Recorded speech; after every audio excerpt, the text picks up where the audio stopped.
Some of you may have read the memoir called Between Two Kingdoms by Suleika Jaouad. The book came out a few years ago as a sort of follow-up to the popular column she'd been writing in the New York Times back in the teens. The book and the column, which was itself called Life Interrupted, they chronicle her long walk through a dark valley of shadows. The summer just after she graduated from college, and she was a classmate of Ben's, actually, she followed her dream and she moved to Paris and fell in love and then fell strangely ill. She was diagnosed with leukemia and given just a 30-ish% chance of surviving. At 23 years old, she was told that her life was quite likely over, and that whatever life she did have left would become something unrecognizable to her, would become a life that bore no resemblance to the life that until then she had been living. Her sickness, the treatments, the isolation, the medically necessary isolation, the fatigue, the pain, and the fear. Her sickness would become her whole world. She wrote her memoir while in remission, and it is a pretty wrenching look back at all she went through and a brave and heroic attempt to look forward and figure out what comes next, what's now. For she found out that even after she was healed, so to speak, even after she was healed in so many ways that no one ever talks about, she found she was not healed at all. The terror of those years she spent praying not to die had taken a toll on her. And no doctor had prepared her for this. And for the mix of relief and guilt and rage and gratitude, for the whole profound sense of disorientation she felt after her prayers had been answered. There was no treatment plan for this. So she decided to take a cross-country road trip and visit, and in some cases meet for the first time some of the people, the total strangers, really, the angels who had written to her and encouraged her after reading her column when she was sick. She writes in the book about the grace of these encounters. And this is what I think is so special and so remarkable about her book. She also writes about her need of this grace. She is brutally honest about the ways that being sick, the ways that being very sick had become for her almost a kind of license to be angrier and meaner than she'd been before. The cancer, she felt, it had started eating away at her character. In what for me is a word of truth that's worth the price of the book, she writes, suffering can make you selfish. Suffering can turn you cruel. And there's so much wisdom in that. And to be clear, it's a very hard wisdom. It's a severe wisdom.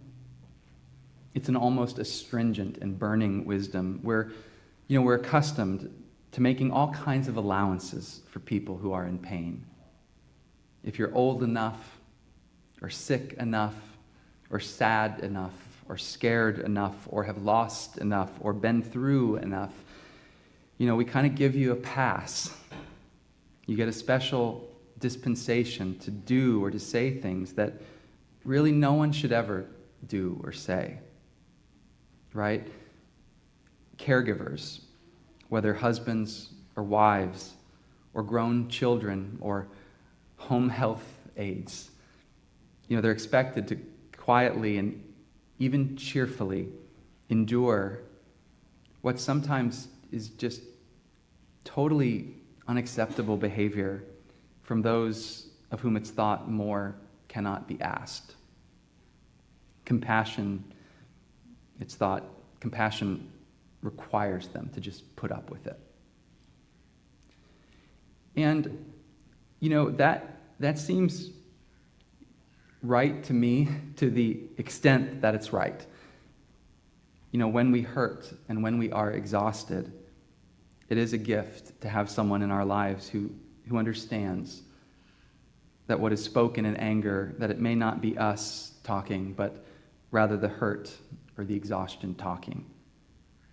It is a gift to be given a little grace and space when we're fighting a hard battle.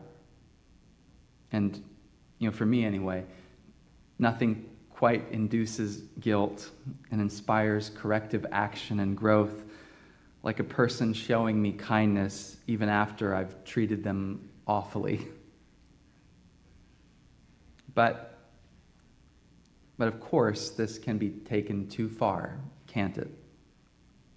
There is such a thing as a pity that punishes. We can, to use Suleika's words, we can let suffering turn us cruel. And in the end, if that's what we want to do, no one can stop us. But who of us wouldn't want to hear, maybe not at first, maybe not right away, maybe there's a season of just being present and listening and validating, but who of us wouldn't eventually want to hear a loving word of warning? Wouldn't you want someone to remind you of who you are, who you really are? And wouldn't you want someone to believe in you? Wouldn't you want someone to believe that you're still strong enough to rise to the challenge of being a better self? Wouldn't you want someone to help you not let the pain take everything, take truly everything from you, take your humanity and your goodness and your soul in addition to all the rest that it's taken? Wouldn't you want someone to do more than abandon you to your own miserableness? And when we suffer, especially when we're very, very sick, there's so little that we can control. So many choices come to be no longer our choices to make. And, for me, if suffering is going to make me negative and selfish and nasty, I'm at least going to choose that. I don't want to passively, mindlessly devolve into the basest version of myself. There's so little that we can control, but we can control that. I don't know how to not believe that. Someone very dear to me had the most debilitating clinical depression of anyone I'd ever known. She didn't, and she couldn't. She never could fake it or make herself smile or put on a happy face or even get out of bed some days, but she did choose to live. She did determine and will herself to live as a Christian, even so. And I remember being with her and being scared for her. Some moments were really that dark. But it was in those darkest of moments that I felt that she shone. And I don't know how to describe it, really. You could see, it was so clear, you could see she was in agony in her body and in her mind. And you could see, you could also see, though, this, like an aura. this shimmering peace all around her. And as far as I understand it, she never felt that peace herself. But that peace, it was a halo and a hedge around her all the same. I think she believes that now. Believes that peace was happening somehow. There was one time in particular when we were walking and she asked me to pray for her. And in my memory of it, I didn't even pray aloud. We just stopped on this bridge and stood there for a while, eyes closed. And again, I don't know how to describe it, but it's like I could feel holiness coming out of her. She was so broken open, and it was holiness that was coming out of her. And so she showed me, she made me believe that suffering, that deep and terrible suffering, can do this to you too, if you let it. And this, I think, is the phenomenon the Apostle Paul is gesturing toward when he writes that affliction produces endurance, and endurance produces character, and character produces hope. I'll be honest, I don't know how to read the word produces there. How exactly does affliction produce endurance, and endurance character, and character hope? Affliction certainly doesn't produce any of this automatically or all on its own. But it is possible for you to give your pain to God and for God to bring forth from it something that is more than pain, something that is in fact good. The affliction will still be an affliction. The pain will still be pain. It'll still suck. You'll still wish you were spared it, and will still give anything to go back in time and be spared it. But God can make it productive, make it generative, make it yield some blessing, make it not meaningless and for nothing. Suffering can make you selfish and cruel. I feel like I've seen it do this, and do it to someone I love, even. It can do this. I think it will do this if you let it, but you don't have to let it. Suffering can also make you shine. One of the most beautiful things about being a minister is that I get to see this. I mean, it's actually terrible, but it's beautiful. But just to see the way people walk through their sorrow,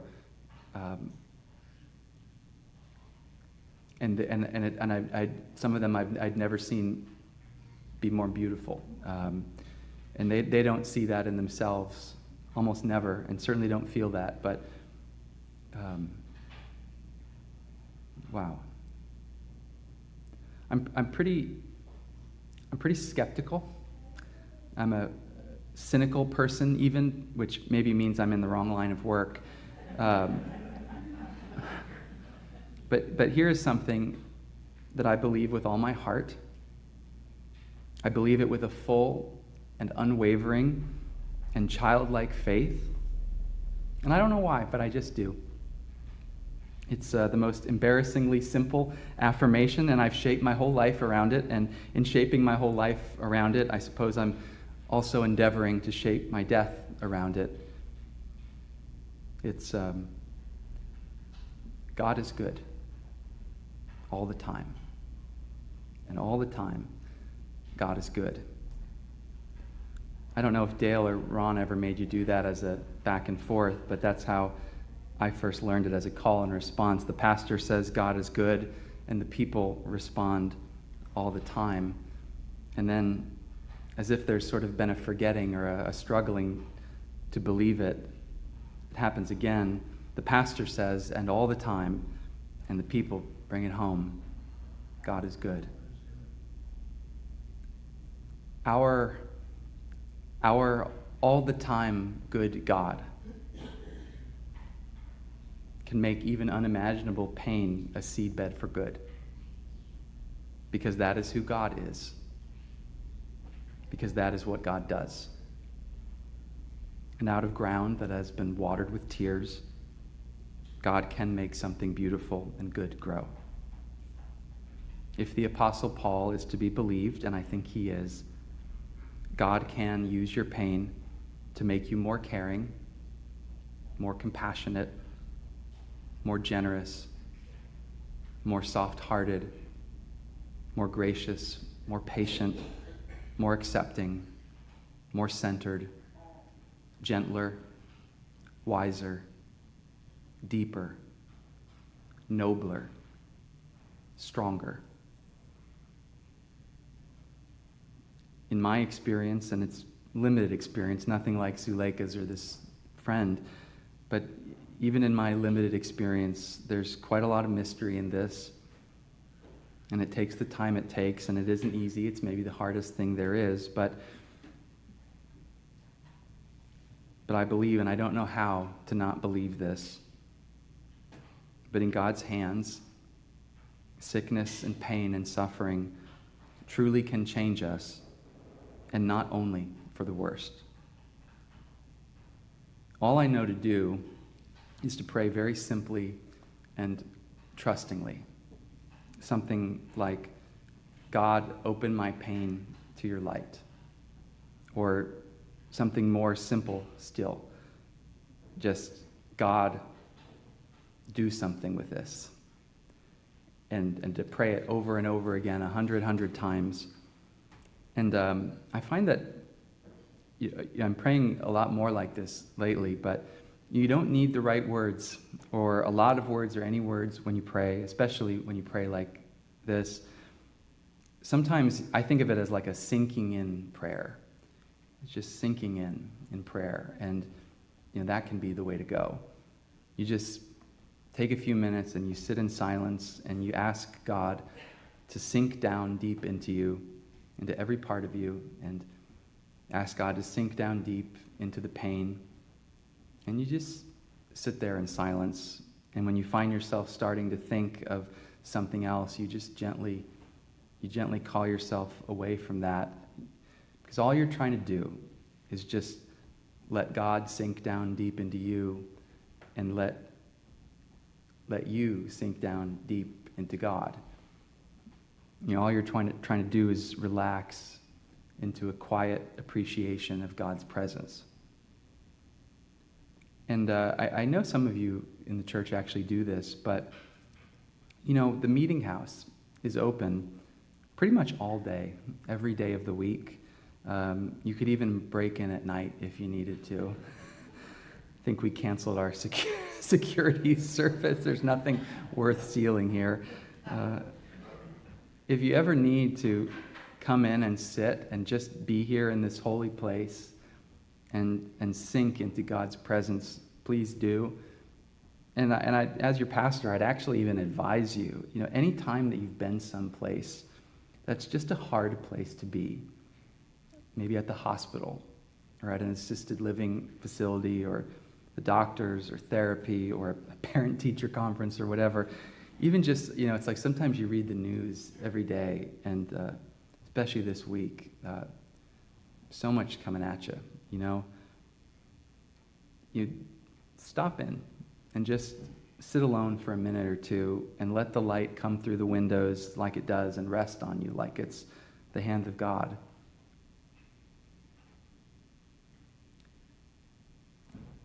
Elsewhere, the Apostle Paul writes, in your anger, do not sin.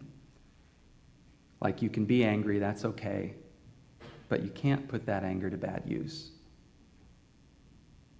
Here, I think he's saying something like that, saying, in your sorrow, do not sin. In your pain, do not sin. You can't put your pain to bad use.